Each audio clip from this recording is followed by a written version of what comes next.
dic Esther Gil i des de Caixa Fòrum Macaya i Fundació La Caixa us donem la benvinguda. Avui presentem un cicle per... Ui.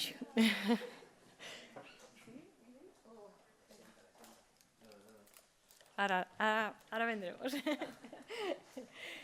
Fer-se el bé fent el bé, les contribucions de la gent gran al desenvolupament social, que consta de 5 sessions. Cada dijous, a aquesta hora i fins al 19 de maig, es parlarà de les contribucions i aportacions que fa la gent gran a les seves famílies i a comunitats, que els ajuden a sentir-se útils i a donar sentit a la vida, encara que no sempre els hi reconeixem. Aquest cicle, organitzat per Observatori Social de la Fundació La Caixa i que té com a coordinació científica el senyor Feliciano Villar, catedràtic de Psicologia Evolutiva de la Universitat de Barcelona, comença ara. Gràcies per la vostra confiança, gràcies a vosaltres per la vostra assistència y cedeixo la palabra al señor Feliciano Villar.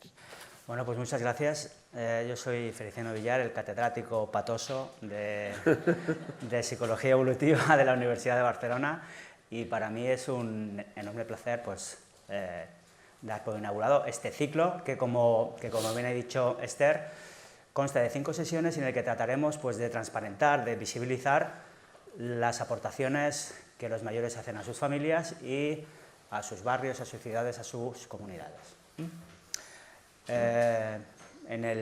Digamos, desde la perspectiva de tener en cuenta a los mayores o al envejecimiento no como un problema, sino como un recurso que puede solucionar los problemas de ellos y los de todos. Para inaugurar este ciclo, hoy tenemos a un conferenciante, a un ponente que es realmente un privilegio tenerlo entre nosotros. Él es el doctor Javier Yanguas, él es doctor en psicología y es el director científico del programa de mayores de Fundación La Caixa. Pero aparte de tener este cargo, tiene una amplísima trayectoria en el campo de la gerontología y de la atención a las personas mayores. Es también, y yo creo que me puedo atrever a decirlo, una de las personas que más sabe de envejecimiento y de gerontología, especialmente desde una óptica psicológica y social en nuestro país. Por eso es realmente un privilegio tenerlo entre nosotros y que haya aceptado abrir este ciclo de conferencias. Muchas gracias, Javier. Gracias a ti. Fruto de esta reflexión que has hecho sobre la vejez, recientemente has publicado incluso un libro sobre ello, hablas de la nueva vejez, que por cierto es el título que le hemos dado a esta primera sesión. Si hablamos de la nueva vejez, pues esto implica que quizá haya habido una vieja vejez, una antigua vejez que está cambiando. ¿Cuál es el sentido de hablar de una vejez nueva? Bueno, buenas tardes, buena tarde a tothom. Nada, yo lo primero encantado de estar aquí y muchas gracias por la invitación, por la organización del ciclo. Yo creo que todos somos conscientes, ¿no?, que en los últimos, y la evidencia empírica además así lo avala, ¿no? Si coges los estudios los estudios transversales fundamentalmente, donde se comparan cortes, cómo somos ahora o cómo son ahora los que tienen 50, 60, 70, 80 con los que hace 20 años tenían la misma edad, pues claramente somos más jóvenes a la misma edad, somos, por decirlo así, más jóvenes, funcionamos mejor cognitivamente, socialmente. Yo creo que es evidente, ¿no?, en ese sentido, que está cambiando la percepción de la vejez. Está cambiando la percepción para los propios mayores, ¿no? A la misma edad una persona en términos de percepción también se siente más joven que lo que se sentía antes.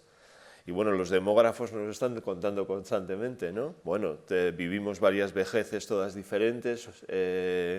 Si comparamos, yo qué sé, yo creo que además ¿no?, los 25 años que van entre los 65 y los 90, esa posibilidad de vivir 25 años en la vejez, esto es algo único que nos está pasando ahora con esta democratización de la esperanza de vida, ¿no?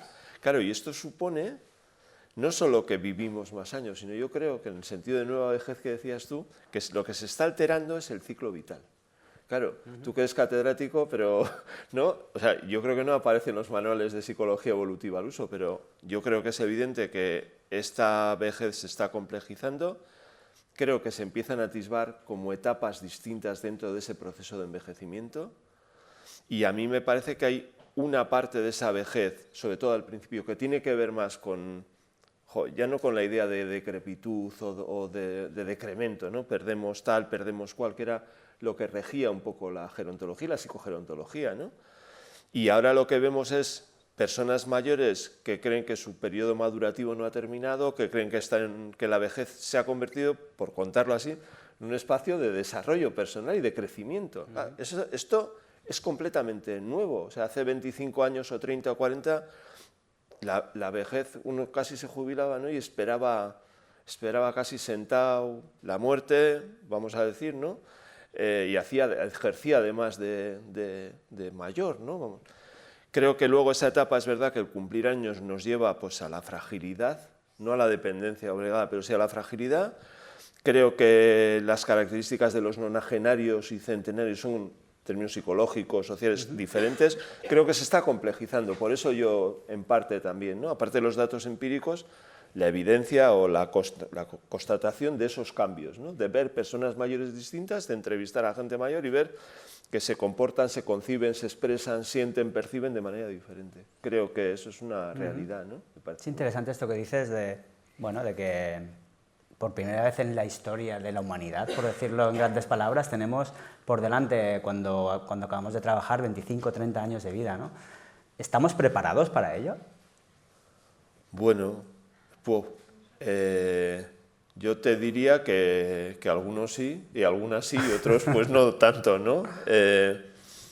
Bueno, me has hecho recordar lo de Simone de Beauvoir, que decía en la introducción de la vejez, ¿no? Que nos negamos, decía Simone de Beauvoir, que nos negamos a reconocernos en el viejo que seremos, ¿no? Yo creo que sí que pasa esto, ¿no? Bueno, que la muerte nos da miedo, a mí también, la enfermedad nos da miedo, yo también, soy muy miedoso. Me gustaría quedarme como estoy, o sea, me gustaría que lo del don de la eterna juventud fuera verdad, y creo que en ese sentido rehuimos el confrontarnos con la finitud, con la muerte, con la desaparición. Creo que eso es propio de lo humano, ¿no? Creo que ese miedo a lo desconocido, al que se acaba, ¿no? Creo que ese miedo existe.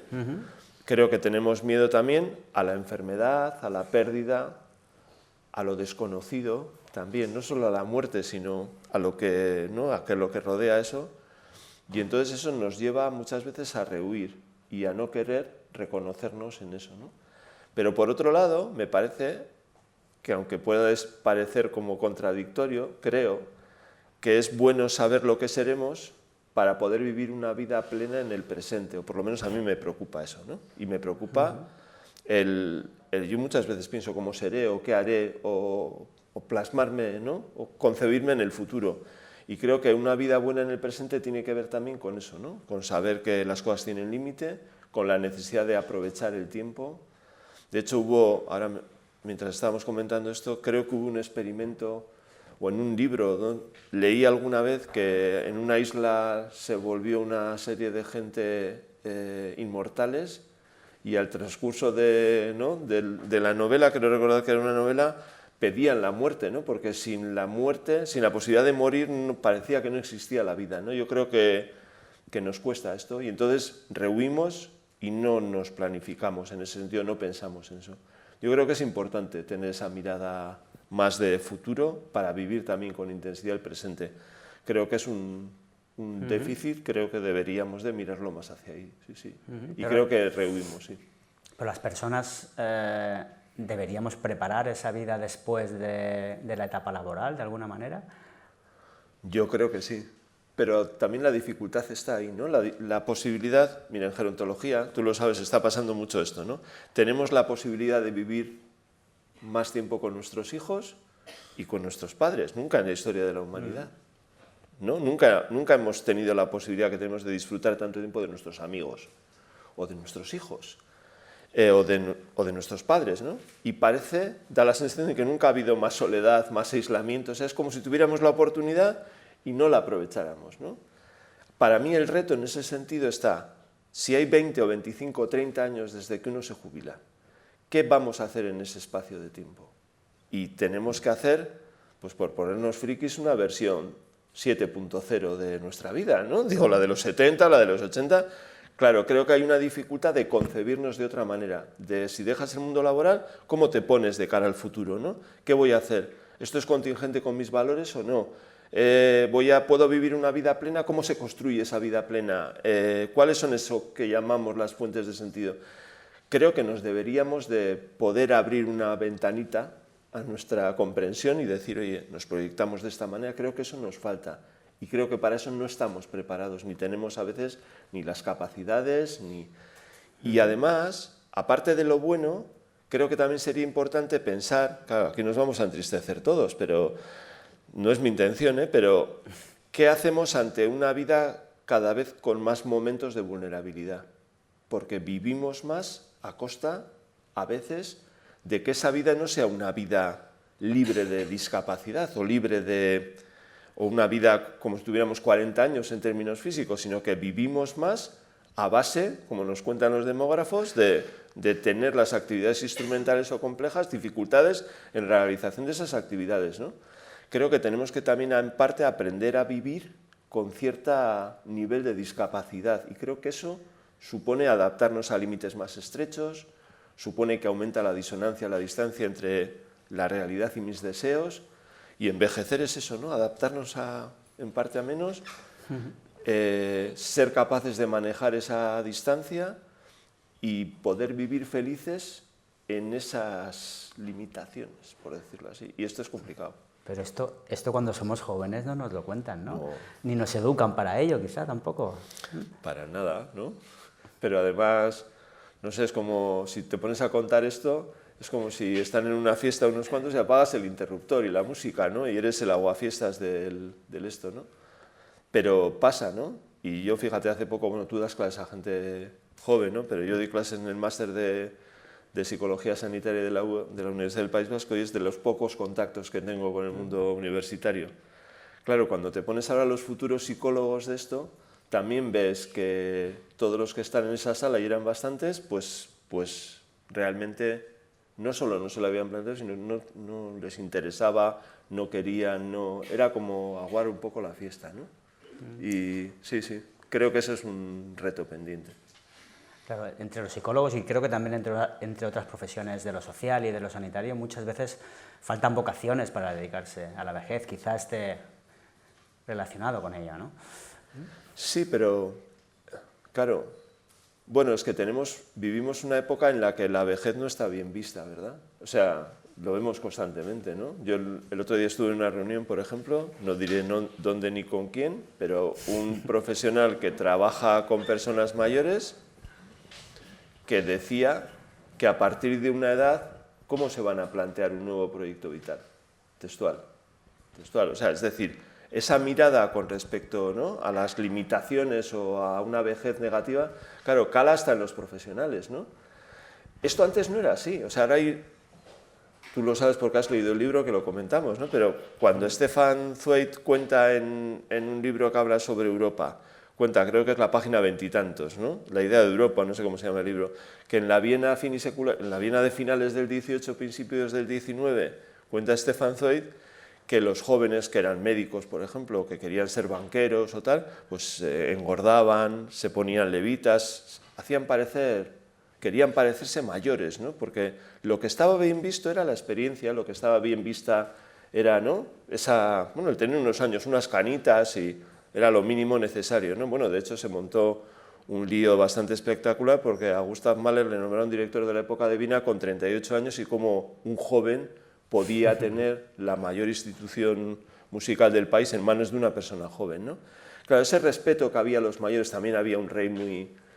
Yo creo que hemos girado y ahora es esa especie del don de la eterna juventud lo que pretendemos, ¿no? La gente adulta se viste de niños, las madres parece que quieren imbuirse en la ropa de sus hijas, ¿no?, cuando creo que no corresponde, ¿no? Bueno, yo tengo algún amigo de mi cuadrilla que, en fin, se debe de encontrar con su hijo porque va a los mismos bares, ¿no? Dices tú, bueno, pues creo que ha cambiado, ¿no? Creo que en este momento esa juventud que por otro lado se le machaca, y con sueldos bajos, con unas situaciones muy complicadas, parece que es eso lo que buscamos, ¿no? Buscamos más el continente que el contenido. Buscamos más parecer jóvenes, pero no cuidar lo que es propio de lo psicológico, ¿no? Creo que esa es una disonancia de nuestra época y creo que en parte pues tiene que ver con ese rechazo, ese miedo pues a todo esto que hemos comentado, ¿no? Creo que va por ahí la cosa. Bueno, es que nos están diciendo también desde los ámbitos profesionales y de política social, ¿no? Que lo que debemos aspirar es a una vejez activa. Muy hiperactiva, ¿no? O hiperactiva. Hiperactiva, ¿no? Claro, sí, sí. Yo llegué el lunes a la tarde aquí, a Barcelona, y me fui a dar una vuelta y entonces era curioso, ¿no? Me bajé por las Ramblas, de Plaza Cataluña, bajé por las Ramblas, llegué hacia el Hospital del Mar y casi llego a Badalona, ¿no? Andando ahí, claro, veías a la gente, ¿no? Bueno, veías a la gente, claro, veías a cantidad de personas mayores a ritmo, ¿sabes? Y yo lo veo en Donosti, donde yo vivo, ¿no? Ese modelo de vejez hiperactiva, a las 8 de la mañana hago no sé qué, a las 9:30 aprendo inglés, a las 11 me voy a la Universidad de Mayores, claro.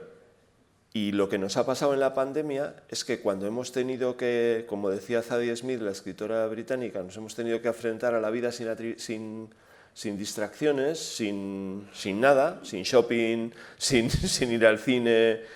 Cuando nos hemos tenido que enfrentar a la vida en crudo, pues resulta que no sabíamos qué hacer con la vida. Decía ella, la vida sin aderezos, decía exactamente, ¿no? Entonces, a mí lo que me parece es que hemos pensado que la vejez, había que llenar la vejez de actividad, y las actividades están muy bien, pero que no importaba el sentido que en mi vida tenía esas actividades. Entonces, cuando resulta que estos modelos de envejecimiento activo que promulgan esa perpetua actividad, claro, un ciudadano, bueno, el pasivo está muy mal visto, pero el contemplativo también está mal visto. Imagínate que te gusta la música, sales poco de casa, ¿sabes? Yo creo que necesitamos cambiar ese modelo de vejez, del hacer por hacer, al hacer con un contenido, con un proyecto, con algo que sea para ti importante. Y también creo que esa manera de envejecer que tenemos ahora, que es muy de lo físico, que es importante, que es muy de lo cognitivo, así de hasta ahora, que también es muy importante, pero también creo que tenemos que entender que son como en matemáticas, ¿no? Aquí está Ramón Faura, condición necesaria, pero no suficiente para una vida plena. Creo que lo que tenemos que buscar es un paradigma que se centre más en sacar a la vida el zumo, ¿no? El néctar de la vida y el vivir la búsqueda al menos de esa vida plena, ¿no? Y a la vez que buscamos esa vida plena, me parece que es muy importante, y el paradigma del envejecimiento activo niega la otra parte de la vejez, ¿sabes? Piensa que a veces pensamos que la actividad, especialmente la actividad física, es una especie de salvoconducto para una vida eterna, y eso no es así.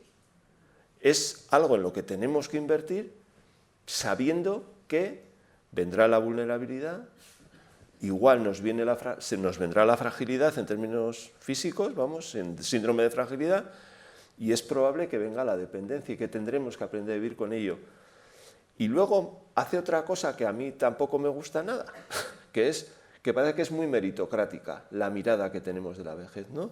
El que mejor está, o sea, ser un buen mayor, bueno, no necesita, ¿no? Hay que apuntarse a esto, dinero, hay que apuntarse al otro, hay que hacer senderismo, hay que hacer, ¿sabéis? Y cuanto uno mejor está, más logra ese objetivo de ser mayor. Mientras que el que peor está, el que más vulnerable está, el que más situaciones complicadas está viviendo en la vida, más dificultades tiene para llegar a eso.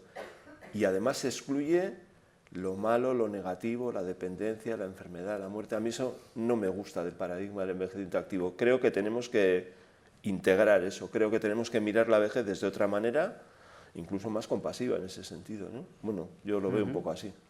Y hablando de esta nueva vejez más larga, no sé si más activa, a la que aspiramos, ¿qué crees que la sociedad, los jóvenes si quieres, o las personas de mediana edad, quienes están al mando de los diferentes resortes de comunicación social, qué crees que esperan de los mayores?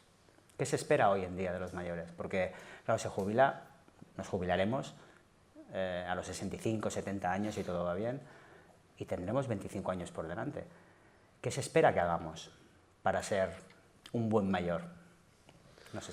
Bueno, el libro verde de la OCDE espera, por resumirlo mucho, espera que hagamos mucho deporte para no caer enfermos, espera que cuidemos de nuestros nietos y espera que nos gastemos el dinero en la Silver Economy. Y ahí se acaba lo que espera.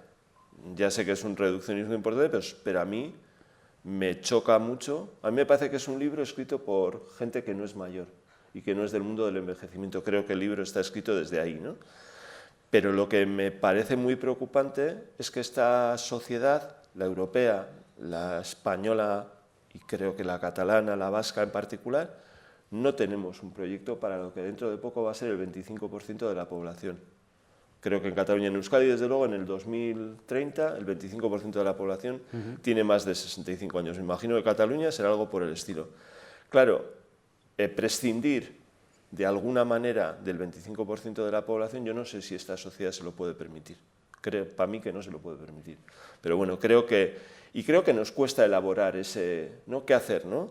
¿Cómo valoramos ese talento senior? ¿Cómo valoramos, le damos valor a lo que pueden aportar? Quiero decir que creo que necesitamos hacer una reflexión por ahí, pero también creo que las personas mayores tienen que entender que cuando se acaba la vida laboral no pueden seguir haciendo lo mismo que estaban haciendo, o sea, de jubilados, por decirlo así, no pueden hacer exactamente lo mismo que hacían durante esa etapa laboral. Es decir, el que era jefe de servicio me estoy acordando de un caso de un hospital, no puede seguir ejerciendo de jefe de servicio del hospital porque ya hay otro. Y creo que puede aportar de una manera distinta. Creo que tenemos que buscar esos mecanismos, ¿no? Porque no se puede perder ese talento, pero tenemos dificultades porque en vez de ponernos en esa tónica de recuperar y de generar ideas, proyectos, lugares donde pasen cosas, lo que hacemos es apartar, ¿no? ¿no? Esa fuerza centrífuga que te manda fuera del sistema, fuera de todo, y aquello que tú has hecho, aquello que es parte de tu identidad, lo que has aportado, de repente parece que no tiene valor, ¿no? A mí me parece bastante triste y en algunos casos bastante miserable, ¿no? Que el conocimiento acumulado, la capacidad, no hayamos creado nada para darle valor a eso. ¿Y qué necesitaríamos para sacar partido a necesitaríamos? A ese talento derrochado de alguna manera, ¿no? De los mayores. Pues es que es complicado, ¿no? Claro, en algunos lugares es como en algunos sitios concretos, la universidad, por ejemplo, la investigación, el periodismo, no sé, la toma de decisiones políticas. Yo en algunos lugares, sobre todo en profesiones de nivel educativo alto, creo que es más fácil concebir qué pueden hacer, ¿no? Cómo aprovechar esa experiencia, ese talento creo que es más fácil que un médico de 70 años que ha operado toda la vida aconseje a un junior cómo tiene que coger esta vía biliar y unirla con la otra, no sé, creo que eso es más, esto funciona así, ten cuidado porque el nervio pasa por el otro lado, creo que esas cosas son más fáciles de transmitir, por poner un ejemplo concreto, ¿no? Donde veo muchas dificultades, y creo que el libro mío también tiene dificultades, por hacer autocrítica, es qué pasa con el carnicero de la esquina, qué pasa con el fontanero, sin ánimo de insultar a nadie ni nada, que me parece muy digno. O sea, con las personas que han tenido, o el que trabaja en una fábrica, o el que es un agricultor, o el que fuera, sabéis que no tiene ese conocimiento y ese expertise. Creo que es fácil hablar o recuperar talento senior a partir de un nivel educativo, un nivel de conocimientos para arriba, y es muy difícil saber qué hacer en otro tipo de profesiones, ¿no? Recuperar profesiones, vale, y creo que eso también es muy fácil, en términos de envejecimiento, decir cómo obtener una vida plena para algunas personas, y es más dificultoso en términos también de conocimiento, de saberes, para otras. A mí se me hace a veces complicado, ¿no? el aterrizar eso. O sea, yo creo que a veces las propias propuestas que yo puedo hacer, en ese sentido son algo sectarias. Bueno, yo eso me digo a mí mismo, por lo menos, ¿no? Creo que tengo dificultades para visualizar. Creo que el que tiene una gran afición es fácil, ¿no? El que tiene un nivel educativo alto en un programa de soledad, por decir algo, es fácil buscar algo con el que pueda enganchar. Y es mucho más complicado en personas con las que nunca han tenido o una afición o han estado en contacto consigo mismo o les han gustado actividades solitarias o lo que fuera, ¿no? Y creo que tenemos ahí unas dificultades importantes. Claro, estamos haciendo una especie de gerontología para privilegiados. Es más fácil hacer la gerontología para privilegiados. Sí, creo que hay algo de esto. Le pasa al paradigma del envejecimiento activo y nos pasa a los demás. Creo que es bueno saberlo y creo que es bueno reconocerlo porque me parece importante, ¿no? Y cara al futuro, ¿no? Cuando hoy a la mañana, por ejemplo, en El País había una estadística de la pobreza bueno, era una venta de un producto, de una hipoteca inversa, hablaban de las hipotecas inversas, y había dentro del artículo una estadística, que no sé muy bien la veracidad, pero había una fuente propia, lo típico de los periodistas, no sé hasta cuándo, pero sí que aparecía, ¿no? La pobreza y la vulnerabilidad, la exclusión social en la vejez como uno de los retos del futuro, que es a lo que voy, ¿no?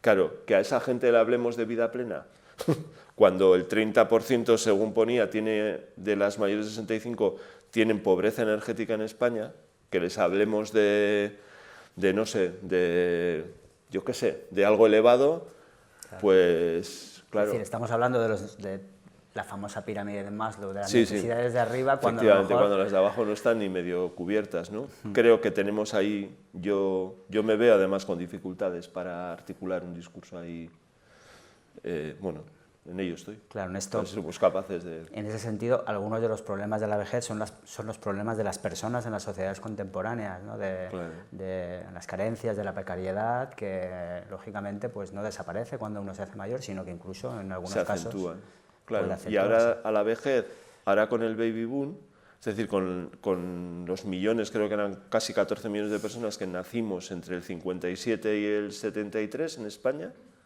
claro, ese baby boom, los que sufrieron la crisis del 2008 y tenían 40 y muchos 50 años y llegan ahora a la vejez, hay mucha gente de esa que llega sin haber trabajado o habiendo trabajado de forma muy mala, con sueldos muy precarios, habiéndose gastado el dinero de sus ahorros y con unas pensiones muy bajas.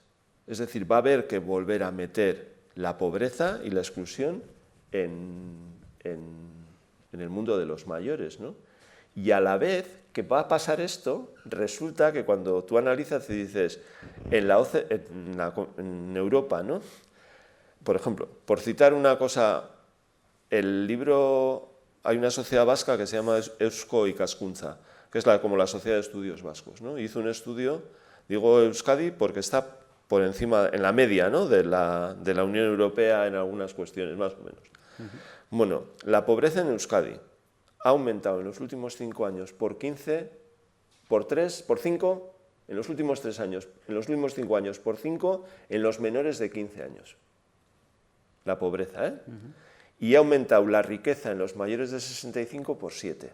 Es decir, a la vez que llega gente a la vejez en peores condiciones, cada vez también hay entre jóvenes y mayores más disonancia. ¿Sabéis? Pasa esto, o sea, son realidades como compatibles, ¿no? Entonces nos encontramos con situaciones, pues en ese sentido, dantescas, ¿no? Pensiones totalmente legítimas y totalmente, o sea, yo estoy a favor de un sistema de pensiones público, pero lo que quiero enfatizar es la disonancia, ¿no? Estaba yo un día por Bilbao, en la plaza del ayuntamiento había una manifestación de la Asociación de Personas Mayores pidiendo un aumento de sus pensiones, de un 2,5%, de un 3%, y estaban todos los mayores ahí puestos con toda la legitimidad del mundo, ¿no? Pero yo estaba detrás viendo y pasaron 2 chavales, 2 críos de universidad, o recién terminaron la universidad, y uno le decía al otro, mira, estos pensiones de 2.000 y nosotros sueldos de 800. No digo que sea una realidad, no estoy criticando el sistema de pensiones, digo simplemente que creo que tenemos una obligación, los que nos dedicamos al mundo de la vejez, que es levantar un poco la mirada, ¿sabéis? Y decir, no solo mirar lo que sucede dentro de ese mundo, sino pensar que los cuidados, por ejemplo, ¿no? Vienen de un pacto entre generaciones, por decir uno. De pensar que lo que está en juego no solo es la vejez, sino está en juego, yo creo que también en parte la cohesión social, ¿no? Creo que esto viene, Feliciano, creo que esto viene, y creo que esto va a modificar lo que vemos ahora en la actualidad, incluso nuestros paradigmas. Creo que tenemos que ser capaces de... Tú has trabajado mucho lo de la generatividad, y creo que viene un momento difícil en eso. Esta idea o este concepto que has comentado del pacto intergeneracional, ¿no? Que es lo que teníamos de manera, si quieres, no explícita, ¿no? En el que las personas de mediana edad cuidaban de sus hijos y después, a cambio, pues esos hijos cuando crecían cuidaban de sus padres o de la generación más mayor. ¿Crees que está en riesgo esta idea implícita de pacto entre generaciones? Si no está en riesgo, al menos tiene muchas dificultades, ¿no? Tiene dificultades demográficas. Cuando ese pacto funcionaba bien, había 4 o 5 hijas que son las que cuidaban, que encima se quedaban en casa, y, ¿no? Por cada persona mayor. Ahora tenemos, no sé, ahora 2 o 1, los que tengamos, porque ha disminuido el potencial, ha aumentado el número de personas mayores. Tenemos situaciones como la globalización, que hace que nuestros hijos no vivan en el mismo lugar que vivían, o sea, que antes padres e hijos vivían cercanos y ahora no. El mundo laboral creo que ha colonizado en parte la vida personal de muchas personas con sueldos bajos, sobre todo de gente joven. La inseguridad. Bueno, yo creo que hay muchos factores que ponen la propia legitimidad del cuidado, ¿no? Los cambios en los modos en que queremos cuidar y ser cuidados. Creo que nuestra generación no quiere, o al menos ¿no? lo que sabemos un poco en ese sentido es que antes nuestros padres querían que fueran cuidados por sus hijas. Yo no tengo muy claro si los de mi generación, bueno, no tengo muy claro, no creo que hay dudas o creo que hay distintos pareceres en que nos cuiden nuestros hijos o en tener o exigir a nuestros hijos un cuidado como hemos podido dar nosotros a nuestros padres, es decir, cambian esos modos de cuidar y ser cuidados. Y todo esto hay una deslegitimación de la interdependencia, ¿no? Desde 1980, y esto es una parte del por qué hay tantas situaciones de soledad, ¿no? Cuando Margaret Thatcher dice en 1980 y algo, aquello de lo importante no es la economía, sino cambiar el alma humana, ese triunfo del individuo por encima de todo, etcétera, yo creo que nos lleva a ir rompiendo relaciones, se van quebrando esos vínculos comunitarios, desaparece, o sea, había, yo qué sé, los sindicatos o las iglesias o los centros comunitarios, o todas estas cosas van un poco desapareciendo y en ese triunfo del individuo pues aparece, ¿no? Esa ruptura del pacto que teníamos con los demás, en parte implícita, aparecen situaciones de soledad, y creo que detrás de ese individualismo, esto lo dice Zygmunt Bauman en un libro, creo que detrás de ese individualismo hay poca cosa. Zygmunt Bauman dice que no hay nada, pero yo no me atrevo a ser tan taxativo, pero creo que hay poca cosa, ¿no? Todo esto tiene que ver también al principio con lo que estábamos hablando, ¿no? Creo que hay un mundo en cambio que creo que el pacto tiene dificultades y va a tener dificultades. Yo creo que con este cambio de valores has puesto un poco el dedo en la llaga, ¿no? O sea, este mayor individualismo está muy bien y puede ser conllevable cuando uno está en plenas facultades físicas y, claro, bueno, y es joven, ¿eh? Pero claro, a medida que uno se hace mayor, especialmente en la vejez muy avanzada, el individualismo no nos lleva a ninguna parte, sino que... Necesitamos apoyo y ayuda. Claro. Claro. Y entonces no lo tenemos disponible, ¿no? Ese es mirar, en una investigación que hicimos, ahí está Cristina Segura, pero en una investigación que hicimos en el 2018 en la Fundación La Caixa, en el programa de mayores, se preguntó a personas de 8 territorios donde está puesto en marcha el Siempre Acompañados sobre su red social, ¿sí? Y entonces, bueno, por resumirlo mucho, la prueba que mide red social, hay 2 redes sociales, la familiar y la de amigos, y se miden 3 factores, ¿no? La frecuencia de contactos, con cuántas personas has visto, que es algo objetivo, pero se miden otros 2 factores de estas 2 redes que son subjetivos. La cercanía emocional y la posibilidad de tener apoyo en caso de necesitarlo, ¿sí? De ayuda, ¿vale? Entonces, la familia, había muy poca gente en riesgo de aislamiento social por la quiebra de la red familiar. Claro, y esta quiebra de la red familiar ahora existe, pero en un futuro, cuando estamos por debajo del reemplazo generacional, esa red familiar cada vez va a ser más débil, porque, entre otras cosas, porque somos menos, digamos, más frágil. Pero lo curioso era que la red de amigos, relacionado con la red de amigos, el 20% de las personas entre 20 y 49 años estaba en riesgo de aislamiento social por la quiebra de la red de amigos. Eso subía hasta el 29% de los 64 años y a partir de ahí iba subiendo progresivamente hasta el 48% de riesgo de aislamiento en los mayores de 80 años, en los que tienen 80 años, perdón. Claro, ¿y qué contribuye a ese riesgo de aislamiento? No la gente que vemos, sino la calidad de nuestras relaciones. Es decir, cuando les decíamos, oye, ¿con cuántos de estos que ves puedes hablar cercanía emocional de cosas que para ti son importantes? ¿Qué relaciones son significativas? Claro, de todo el mundo que tenemos, pensarlo cada uno y cada una de vosotras en vuestro... Claro, esto se reduce mucho. ¿A cuántos pedirías ayuda? Digo por lo que la necesidad que tú estabas diciendo. Claro. Y ahí es el momento de la necesidad.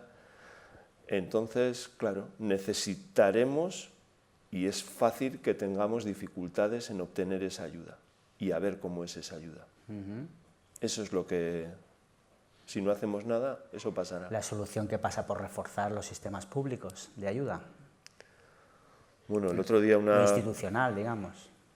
Sí, bueno, eso todos los que tenemos que de vez en cuando ir al sistema público por alguna cosa sabemos de la importancia de... Bueno, yo soy muy partidario de mantener un estado de bienestar y luchar por ese estado de bienestar. Creo que compensa desigualdades, creo que hay que buscar un buen uso y que hay que buscar la eficacia de ese sistema, pero yo creo que necesitamos, ¿no? Y además, mirar, necesitamos además tener como cierta lógica sobre esto, ¿no? Porque tiene que ver un poco con lo que estábamos comentando. Cuando se están analizando, ahora están saliendo los datos que en la pandemia, en residencias, ¿qué ha pasado con la mortalidad añadida en la pandemia en residencias, ¿no? Y hay un artículo muy interesante sobre 15.000 residencias en Estados Unidos, donde ya sabéis que las residencias en Estados Unidos funcionan como los hoteles, ¿sí? Las de 1 y 2 estrellas son muy malas, ¿sí? Pensioncillas para echar esto. Las de 4 y 5 estrellas, pues unas residencias estupendas, con mucha habitación individual, mucho médico, mucho psicólogo, tal. Entonces, entre marzo y otoño del 2020, la mortalidad en las residencias de 4 y 5 estrellas fue un 15% menor que la mortalidad entre 1 y 2 estrellas, ¿vale? Aplicaron medidas más rigoristas, hubo más aislamiento, había habitaciones individuales, etc. ¿Sí? Pero cuando analizaban en ese artículo lo que había pasado con la mortalidad entre marzo y otoño en las mismas fechas de un año más tarde, cuando ya todo el mundo estaba vacunado, resulta que había muchas más muertes en las residencias de 4 y 5 estrellas que en las residencias de 1 y 2 estrellas. ¿Y por qué? Porque seguían con las medidas de aislamiento de las personas, seguían sin contactos sociales y lo que se atribuye es al rigorismo en la aplicación de las medidas sanitarias la muerte sobrevenida, ¿no? Claro, entonces, ¿qué sucede? Bueno, por un lado, que sabíamos que la soledad mata pero yo creo que también en esa lógica de los servicios tenemos que cambiar. Y creo que tenemos que cambiar muchas cosas, ¿no? Creo que tenemos que buscar creo que tenemos que buscar residencias lo suficientemente bueas para que den una atención de calidad sin que sean hoteles de 5 estrellas, por lo menos desde el sistema público.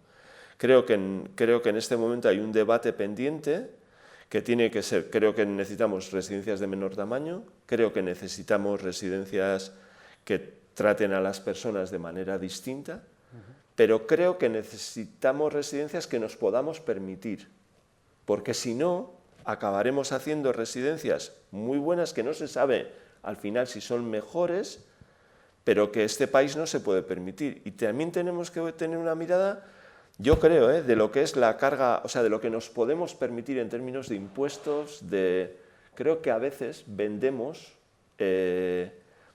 cosas que no pueden ser, vendemos irrealidades, ¿no? Es decir, ahora, por ejemplo, ¿no? con lo de la atención centrada en la persona, por poner un ejemplo, ¿no? Claro, ¿qué sucede? Dices, no, que haya residencias de 5, 6, 7 personas por unidad de convivencia. Yo estoy completamente de acuerdo. Creo que lo pequeño es muy importante. Estoy completamente de acuerdo en personalizar, estoy completamente de acuerdo en respetar la biografía, estoy completamente de acuerdo en todo lo que se ponga por delante. La cuestión es, si en Barcelona tenemos que quitar o tenemos que hacer unidades de convivencia en todas las residencias, esto significa quitar, imaginemos, el 30% de las plazas. La pregunta es, ¿podemos quitar el 30% de las plazas con la demografía que viene? ¿Cuánto nos va a costar? ¿Nos podemos permitir costear eso? Porque no vale decir hay que hacer sin, ¿sabes? Me parece que es engañarse al solitario, hacerse trampas. Entonces me parece que hay una discusión pendiente, si ponemos el énfasis en el contenido, en la relación asistencial, en la relación de apoyo y ayuda, ponemos el énfasis en el continente. Sé que es muy importante lo pequeño, pero creo que tenemos que tener una mirada realista. A veces los servicios, los que estamos en este mundo, creo que nos falta esa mirada realista. Creo que nos ponemos estupendos, y sí, nos ponemos estupendos y se nos olvida que luego todo eso hay que poderlo gestionar, llevar. Yo también quisiera, pero ¿quién habla de subir impuestos?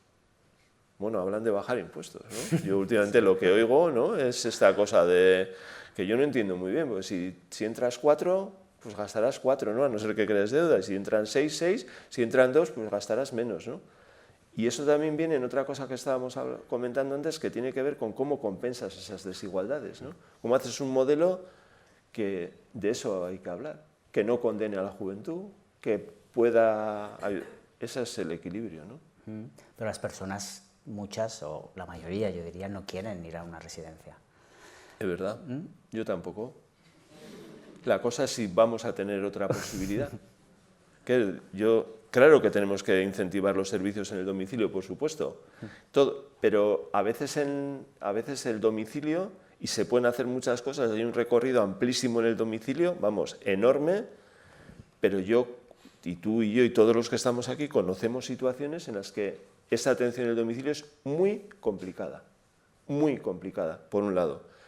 Por la intensidad, por la necesidad de personal, porque te faltan instrumentos, por muchas cuestiones o herramientas.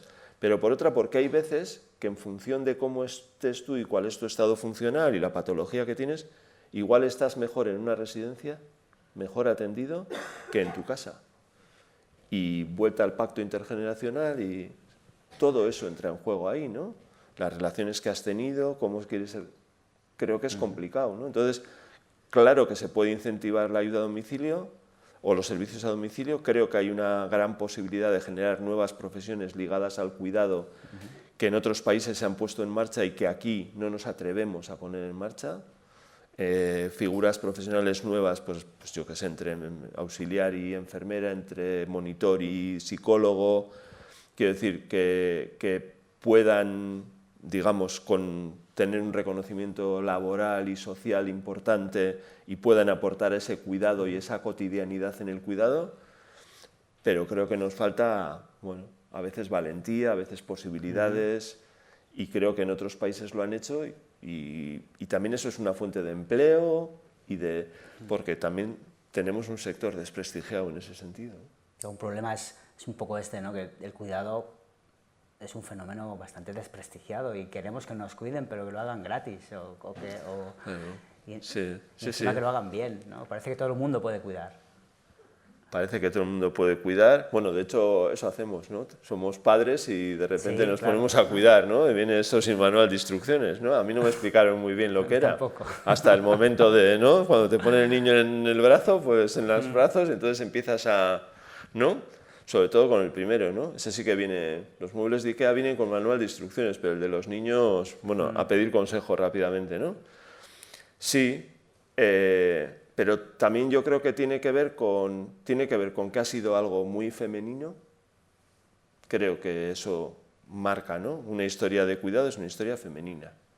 Es una historia de mujer en casa, de algo que no se ve, algo que se transmite de generación en generación. Creo que ha tenido que ver mucho con eso. Creo que los hombres a nuestros hijos empezamos a cuidar, pero desde luego a nuestros padres, etcétera, los datos que se manejan siguen siendo muy malos en cuanto a compromiso, en cuanto a dedicación en el cuidado por parte de los hombres. Creo que el avance sí que es verdad que hombres mayores que cuidan de sus mujeres sí que ha aumentado, pero en términos generales, el otro día hablando con Andrés Losada, vamos, claramente no han aumentado. Y creo que bueno, pues que tiene que ver con todo esto que decíamos antes, ¿no? De algo que no queremos, algo que nos da asco, algo que rechazamos, algo que no valoramos. Y es curioso, ¿no? Porque en la pandemia, ¿quiénes eran servicios esenciales, no? Pues, no sé, creo que tenemos ahí... Pero es necesario también prestigiar los cuidados a base de, no solo de sueldos más dignos, sino de mejor formación, más implicación en los cuidados y una organización distinta, ¿no? Y concebirlos también, yo creo que como un sector de actividad. Yo creo que deberíamos de elevar, esto lo dice María Ángeles Durán, pero creo que deberíamos de elevar el cuidado al nivel de prioridad nacional. Creo que tenemos, con el envejecimiento que tenemos, con los longevos que vamos a ser, con los pocos hijos que tenemos, etcétera, o hacemos algo con esto o yo creo que tendremos problemas importantes. Y por mirar la otra cara, ¿no? Ya que nuestro ciclo va de las contribuciones de los mayores, ¿no? O sea, ¿qué oportunidades ofrece esta nueva vejez? No solamente para los mayores, en términos de más años de vida y quizá, si uno se lo trabaja, de mejores años de vida, sino también para todos, ¿no? ¿Qué oportunidad para la sociedad globalmente ofrece esta nueva vejez? Claro, pero en el sentido que estábamos hablando antes, ¿no? Claro, necesitamos también cambiar la idea de bienestar en la vejez. A mí me parece que ese es un concepto muy relevante, porque hasta ahora, ¿no? Parece que llegamos a la vejez y entonces... Esto le preguntaban a Nadir Gordimer, una escritora sudafricana, oye, le decían en una entrevista que tenía 80 y muchos años, le decían, oye, esto de la vejez es esa especie de meseta de paraíso en el que uno llega y ya puede descansar y ser feliz, ¿no? Y la sabiduría te ha llegado y ya, bueno, ya has visto la luz, por decirlo así directamente, y decía ella que vamos, que para nada, que ella seguía haciéndose las mismas, perdón, pero decía así, malditas preguntas de siempre, tenía las mismas dudas de siempre, y ella lo que venía a decir es que la vejez no es ese paraíso, no es, y que además ese paraíso viene de una tradición del bienestar que es la tradición hedónica, ¿no? Donde tu felicidad o tu bienestar tiene que ver con sentirte bien, emociones positivas, ¿no? To be happy, ¿no? Y con hacer una evaluación positiva de tu vida, la satisfacción con la vida. Claro, pero hay otra tradición, Epicuro, ¿no? Y hay otra tradición, que es la tradición más aristotélica, que tiene que ver con un concepto que yo creo que hemos perdido, ¿no? Que es el concepto de eudaimonía, de que mi bienestar, que yo creo que en parte es disfrutar de la vida, ¿eh? Que yo, vamos, no soy ningún monje ni nada de esto, pero sabéis que me gusta, además recomiendo, vamos, que queréis echar un gin tonic, estupendo me parece, o sea, a mí todas estas cosas me parecen ideal. Pero creo que el bienestar está ligado al desarrollo personal, al crecimiento, a los otros, a la autonomía, al propósito de la vida. Creo que tenemos mucho, o hemos trabajado mucho esa parte más hedónica de la vejez, que creo que es muy interesante en términos de disfrute, pero a la vez es muy paralizante, en términos de si la vejez es ese momento del paraíso, donde se llega, el momento del descanso, el momento de disfrutar, de recoger lo que has sembrado. Claro, pues a recoger la siembra, sin sembrar más, ¿no? Lo que me parece a mí es que es bueno combinar eso con una mirada más eudaimónica, ¿no? De que, oye, que tengo la oportunidad, 25 años, como decíamos antes, de crecimiento, de desarrollo, de dar a los demás, de vincular mi bienestar al bienestar de los demás. Eso es mucho más interdependiente, la mirada hedónica es mucho más aisladora, solitaria, ¿sabéis? Entonces, creo que si miras un poco, incluso en psicología, incluso en sociología, ¿no? Las miradas, o en políticas, las miradas que se han puesto, todas tienen que ver con individualismo, disfrute por un lado, que está muy bien, pero por otro nos hemos olvidado de esa otra parte, ¿no? De esa otra parte en el que el compromiso, que hablar de compromiso, bueno, parece un disparate, ¿no? En el compromiso, en la compasión en el sentido bueno de la compasión, de pararme con el otro, el bienestar, unir mi devenir futuro al devenir futuro de otras generaciones. Yo creo que los jóvenes que estaban en Bilbao, en el ayuntamiento, diciendo estos pensiones de 2.000, nosotros sueldos de 1.000, además estaban diciendo otra cosa, ¿no? Esos no se preocupan por lo que yo tengo, ¿no? Y entonces creo que en el fondo hay una especie como de algo que une todo esto que estábamos hablando, ¿no? Que tiene que ver con la necesidad de cambiar pues esas bases que rigen un poco todo esto, ¿no? No sé, yo lo veía un poco Bueno, así. Javier, no sé si te has dado cuenta que hemos llegado casi a la hora. No me gustaría, a mí se me ha pasado volando. Quiero que nuestro público, bueno, tenga la oportunidad de hacerte algunas preguntas que seguro que te las van a hacer, pero no quisiera cambiar de tercio sin hacerte pues, la pregunta del millón, ¿no? ¿Qué es para ti envejecer bien? ¿Cuál es la receta del buen envejecer, según alguien que ha pensado, que ha reflexionado tanto sobre estos temas? Bueno, a mí me da mucho miedo lo del envejecer. Para empezar, quiero decir que sí, claro, yo no quiero.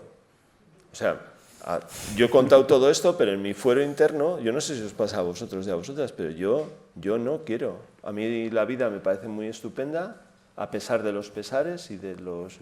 Todos llevamos cicatrices encima, pero sigue pareciéndome, ¿no? Entonces, yo me hago una idea más o menos, ¿no?, de lo que dice Martin Seligman, ¿no? Una vejez buena, una vida buena, pues es una vida de disfrute, una vida de placer. Creo que hay una parte de que venimos aquí a disfrutar, y yo intento disfrutar. Creo que hay otra parte que tiene que ver con el compromiso, los proyectos, el crecimiento personal, el comprender. A mí, esa es una parte que es muy importante, ¿no?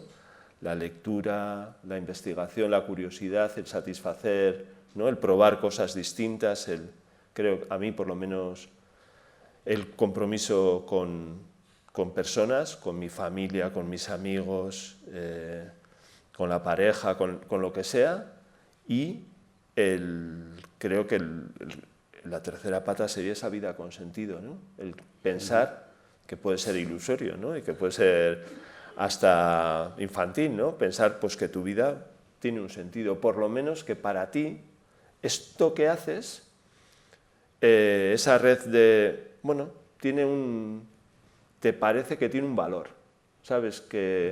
Y creo que cuando uno llega a mayor, creo que esa idea, yo por lo menos lo he visto en mucha gente mayor, de haber vivido una vida buena, de creer que uno ha aprovechado su vida, creo que es muy importante. Porque, claro, la alternativa es llegar a mayor pensando que has desaprovechado tu vida, ¿no? Y creo que eso es horrible, ¿no? Eso decía Pepe Mujica, el expresidente de Uruguay, decía que tú tienes, bueno, ¿os acordáis de la entrevista que le hace a Jordi Évole en Salvados? Y en un momento determinado le pregunta, ¿no?, que le dice que por la vida hay que ir ligero de equipaje, ¿no?, citando al poeta, ¿no? Y le dice Jordi Évole, ¿pero qué es esto? Dice, pues claro, si tú tienes que meter muchas horas en estas cosas del dinero y del trabajo y de no sé qué, claro, pierdes, tú pagas tu vida, tú pagas las cosas con el tiempo de vida que utilizas para comprar esto, lo otro, y dice Pepe Mujica que lo que uno tiene que hacer es buscar qué es aquello que le motiva e ir a buscar aquello que le motiva, ¿no? Yo creo que en eso está la cosa, ¿no? También en buscar, ¿no? Eso es un poco lo que yo intento hacer. Pero no sé si es una buena receta, ¿eh? Igual, seguramente no. Bueno, de alguna manera, entonces, envejecer bien no es tan diferente de vivir bien. No, yo creo que no. Yo creo que no, que envejecemos como somos, ¿no? El que, sí, no, es que dice la gente, no, es que ahora que se ha vuelto mayor es un cascarrabias y tal, ¿no?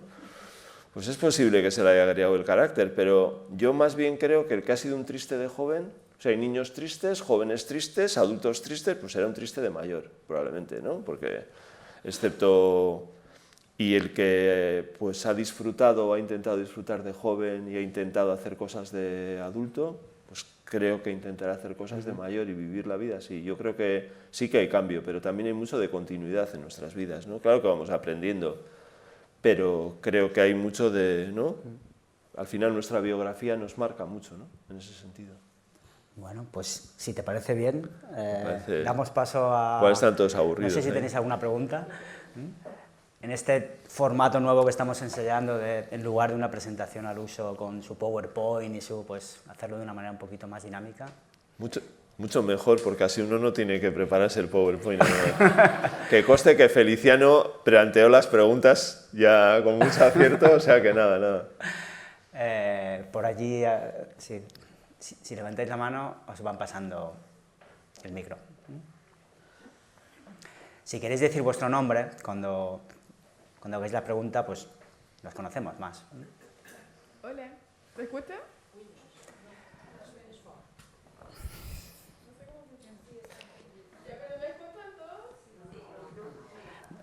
Acércalo al lado. Ah, ya. ¿Aló? Ahí sí. Ahí sí. Hola, me llamo Siboney. Tengo 2 preguntas. Quizás están un poco relacionadas, tal vez no. La primera es cómo contribuyen las personas mayores a la solución de la crisis climática. Creo que es algo que no se ha dicho, pero yo creo que es importante. Quizás todos lo pueden responder. Y la otra es cómo construir una cultura intergeneracional. Aquí podemos estar un ratito. La segunda igual te la responde mejor Feliciano que yo, que sabe más. A la primera, pues igual que los adultos, ¿no? Igual que los jóvenes, ¿no? Igual que los niños, ¿no? Pues, ¿qué quieres que te cuente? Pues, como lo tendría, creo que todos tenemos eso, ¿no? Mira, pero esto dice, ay, ¿cómo se llamaba? Qué lapsus. A ver, era Ernesto Cardenal, el filósofo brasileño. Creo que Ernesto Cardenal era poeta nicaragüense. Sí, es poeta nicaragüense. Sí. Bueno, pues, a ver, uno de los de la teología de la liberación, brasileño, de barbas pobladas. Leonardo Boff. Pues decía, él tiene un libro que se llama, tiene 2 libros en Editorial Trota sobre el cuidado. Bueno, pues el libro más antiguo, que creo que es de 2012, y digo esto porque no me acuerdo del título, pero tiene la tapa verde, habla de que el cuidado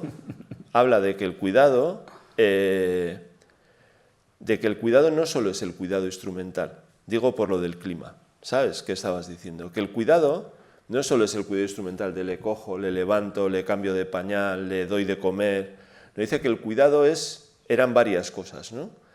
Entre otras cosas, dice Leonardo Boff, dice que el cuidado es esa mano amiga, que el cuidado es que te protege, el cuidado es preocupación, y el cuidado también es el cuidado de la naturaleza, ¿no? Él habla del ecocuidado, es decir, que lo que nos lleva a cuidar a las personas, defiende Leonardo Boff, y estoy bastante de acuerdo con eso, en el fondo son los mismos valores o la misma interdependencia que sentimos o que deberíamos de sentir por lo externo, en este caso por el clima, ¿no? Y yo creo que esta pandemia nos ha enseñado que también tenemos que cuidar, ¿no?, nuestras instituciones sanitarias, ¿sabéis? Yo creo que ¿no? Esto de vilipendiar tanto al sistema público, ¿qué hubiera pasado en Cataluña o en Euskadi si no hubiera habido un sistema público sanitario? ¿Qué hubiera pasado si no hubiera habido investigación en I+D para vacunas? ¿Qué hubiera pasado? Y también creo que cuando vimos entrar al bisonte, ¿os acordáis?, por el Congreso de Washington, ¿sí?, yo también me di cuenta que es que lo del cuidado también se aplica a la democracia y a las instituciones públicas, porque daba miedo ver a aquel hombre sentado en el despacho, abriendo los cajones del despacho de Nancy Pelosi, ¿no?, la presidenta del Congreso de los Estados Unidos, ¿no?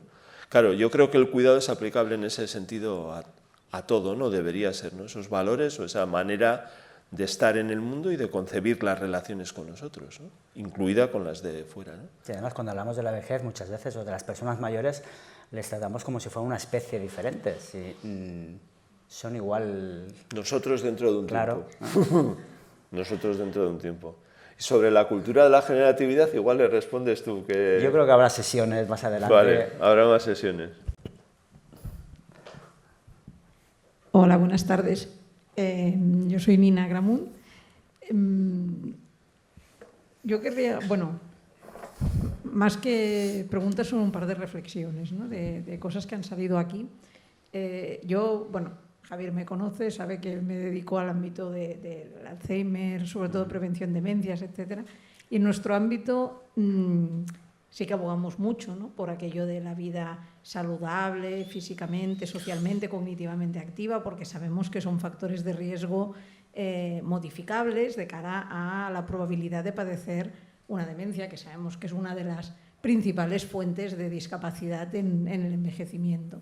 Pero sí que es cierto que siempre tratamos de aportar el otro contrapunto, de decir, hay factores, como muy bien apunta Javier, no modificables, es decir, al hilo de esta meritocracia, ¿no? que se tiende a dar. Porque me has hecho pensar en una campaña, no sé si has visto, del gobierno canadiense, que creo que de hecho la arrancaron en 2018 para la promoción del deporte, que me parece muy radical, ¿no? Muy dura, porque comparan unas imágenes de un envejecimiento exitoso, ¿no? El que la persona mayor que disfruta jugando con sus nietos, etcétera, que empieza a esa persona enfocándola en que se está poniendo unas zapatillas deportivas, ¿no? Mientras que luego, por otro lado, lo contrasta con una persona que envejece de manera pues decrépita, que tiene que ser alimentada en cama, y empieza con una imagen de una zapatilla, ¿no? Y acaba diciendo, ¿hace deporte? No hace deporte. Dices, guau. O sea, menuda interpretación, ¿no? O responsabilidad que se da eso. Bueno, eso como comentario, porque lo comparto plenamente, ¿no? Que no podemos atribuirlo todo a eso. Pero luego, por otro lado, otro tema que ya viene de los años 80, ¿no? del gerontólogo Butler, del tema del edadismo, y que ahora cobra especial relevancia porque la vejez está cobrando especial relevancia, porque nunca antes había sido tan importante. Y es muy curioso cómo, cuando decíamos al principio, es que la vejez no interesa a la sociedad.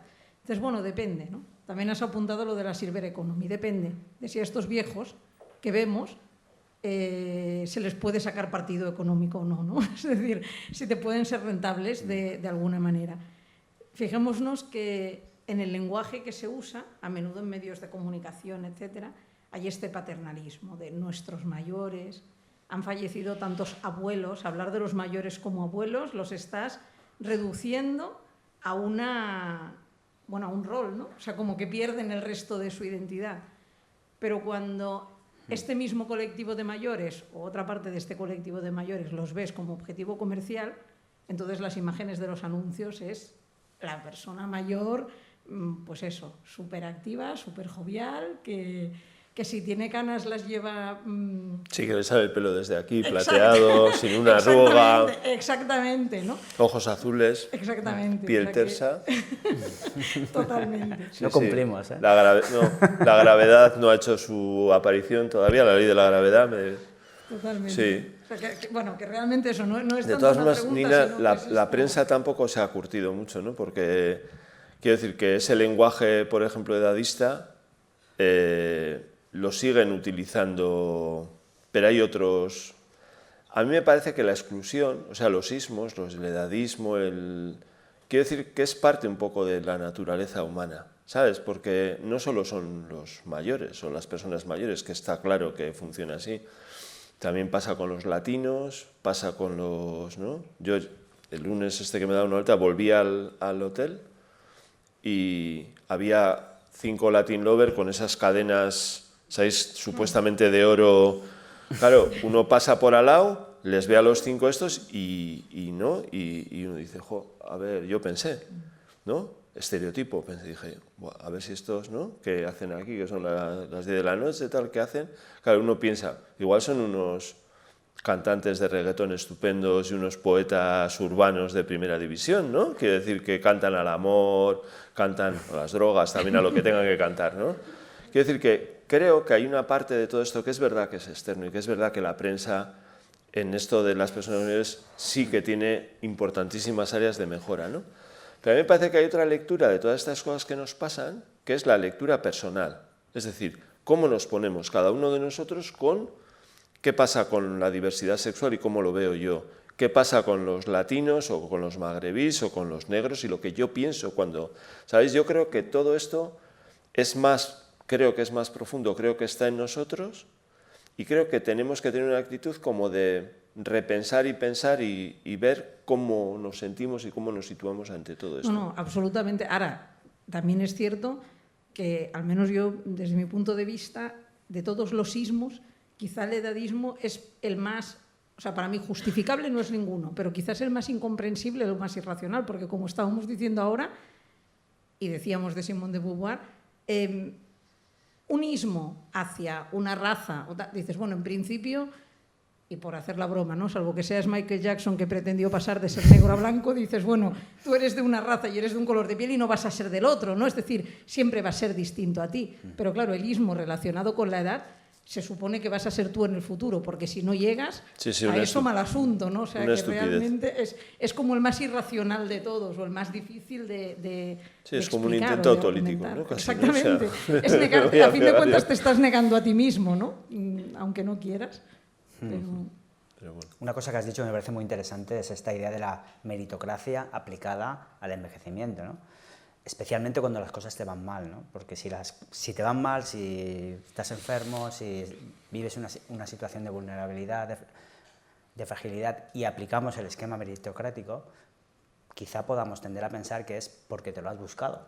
Claro, porque la culpa es tuya. Si estás mal es porque no has hecho lo que deberías hacer, cuando obviamente no es así. O sea, es evidente. Pero eso es lo que está sucediendo, ¿eh? Claro. Yo creo que cada vez es más notorio, yo por lo menos lo percibo, ¿no? En comentarios de las personas, ¿no? Que esa mirada, esa especie de realismo mágico, ¿no? Con la idea de si yo hago deporte voy a estar bien. Claro, cuando esto lo que produce es justamente esto, ¿no? Que estamos comentando, ¿no? Que nos hace culpables de nuestra mala salud cuando no está nada claro que... O sea, es verdad, creo que hay una responsabilidad personal sobre la salud. Creo que es bueno hacer actividad física, yo hago la que puedo y creo que es muy importante y dicho esto, vaya por delante, pero creo también que eso no funciona exactamente así y que no todo depende de nosotros. Tú decías antes, factores modificables, factores no modificables de la demencia. Artículo de Lancet o Science donde dice 40% modificable, 4% el aislamiento social, 4% la depresión, 8% el hearing, o sea, los problemas auditivos, el tal, el no sé qué. Quiere decir, sobre eso puedes actuar en este momento. Claro. Y en eso nos tenemos que centrar. Pero también lo que nos viene a decir es que, por contarlo así, hay una responsabilidad del 40% que puede recaer entre nosotros y que tenemos que asumir, pero también está la otra. Hay una parte de todo esto que no depende de lo que nosotros hagamos y que, por lo tanto, nos debería de llevar a considerar al otro de una manera más compasiva. Más, ¿sabes? De que eso también me puede pasar a mí. Esa demencia, ese problema de cadera, ese problema de corazón, que no es porque coma chorizo y fume a todas horas, ¿sabéis? Que sí que tiene que ver eso, pero y que sería bueno que se responsabilizara, pero que no... Claro, y ese pensamiento yo creo que nos hace mucho daño, porque además es mentira. O también factores estructurales, quizá come chorizo porque es más barato y no tiene dinero para comprar otra cosa. Porque no tiene dinero y lo que está es porque ahora cuidarse cuesta mucho dinero. Claro. No, y hay factores modificables ser vegano, y hay factores modificables que no dependen de uno. Por ejemplo, la contaminación. Dices, bueno, no depende exclusivamente de mí, no siempre puedes escoger en qué entorno vas a vivir, ¿no? Creo que había alguna otra pregunta por aquí delante. Hola. Bueno, yo me llamo María Ángeles Gómez, participo en varios consells, el del Bajo Llobregat, el de Barcelona, del Ayuntamiento. Además, también estoy en los jubilados de la UGT, la UJP. Y bueno, voy a ser muy poco imparcial con usted porque, sinceramente, yo soy una fan suya, me encanta. Me gusta mucho. Sacar los colores hoy. Sí. Bueno, soy mayor, se lo puede tomar de otra manera porque yo soy mayor. Entonces yo cuando me jubilé pensé que me jubilaba del trabajo, no de la vida. Y a partir de ahí pensé, voy a hacer lo que me haga feliz a mí y a los demás. Y dedico bastantes horas de mis días, por no decir muchas, a todo esto y en participar cosas para la gente mayor, para los que están bien, más o menos como yo, y los que desgraciadamente no están tan bien. Bueno, pienso que no sé hasta cuándo podré estar tan activa. El envejecimiento activo es muy importante, pero también cansa. Entonces, pienso que tendré un final, porque no podré estar así hasta los 80 y pico, no creo. Pero bueno, la idea es esta y me gustaría animar. Hay mucha gente que no hace nada y podría hacer. Y pienso que le tendrían que escuchar a usted y aplicarse un poquito. Gracias. Casi mejor que te escuchen a ti, yo creo. Bueno, creo que hay tiempo para una última pregunta o comentario. Por allí, por el final.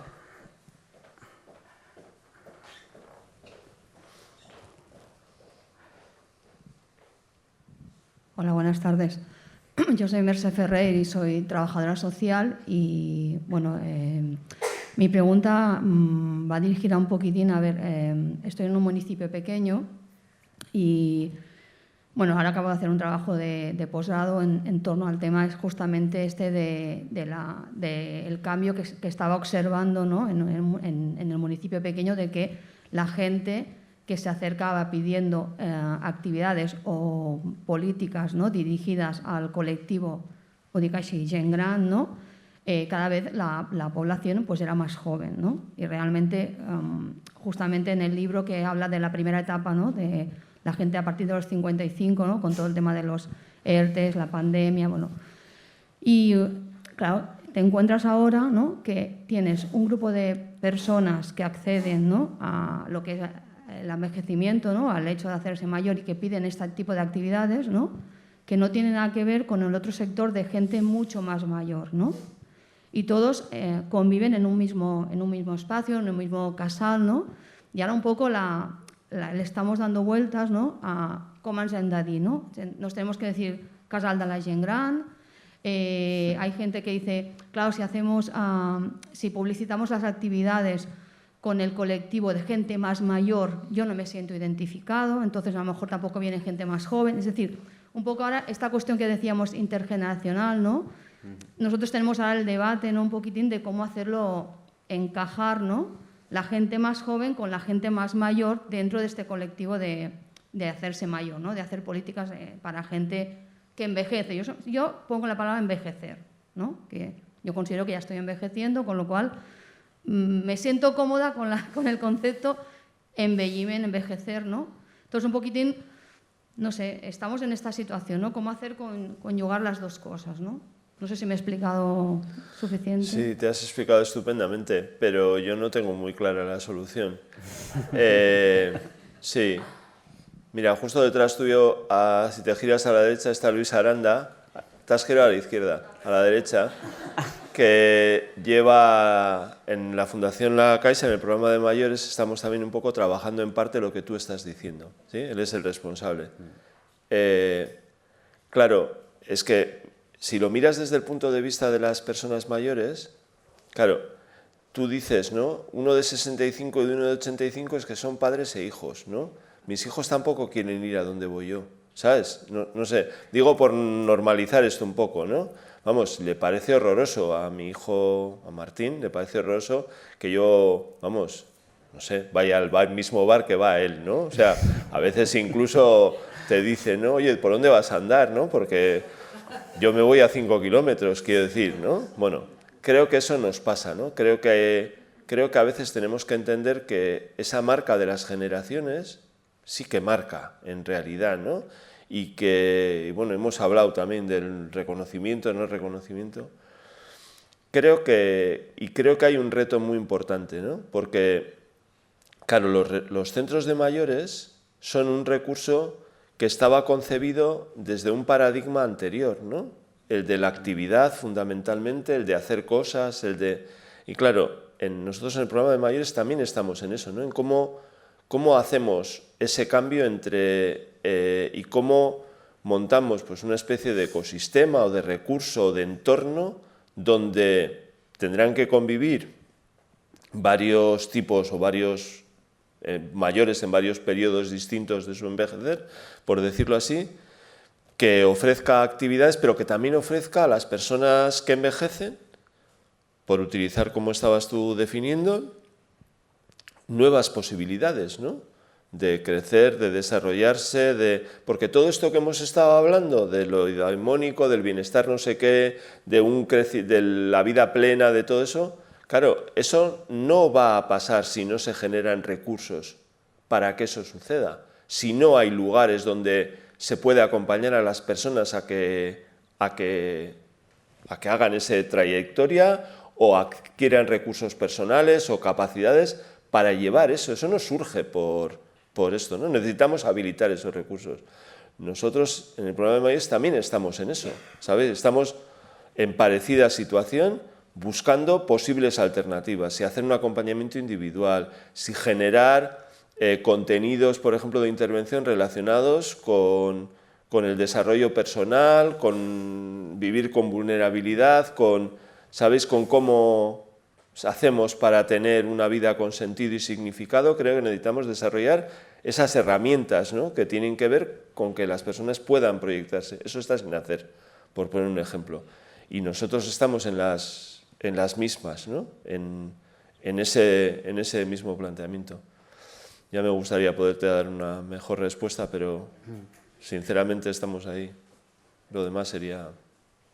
Bueno, Javier, pues llegados a este punto me quedan únicamente dos tareas. La primera, dar las gracias en primer lugar a ti, porque yo creo que han sido unas reflexiones muy interesantes y has tocado temas fundamentales no solamente para el presente, sino esencialmente para el futuro de nuestras sociedades, ¿no?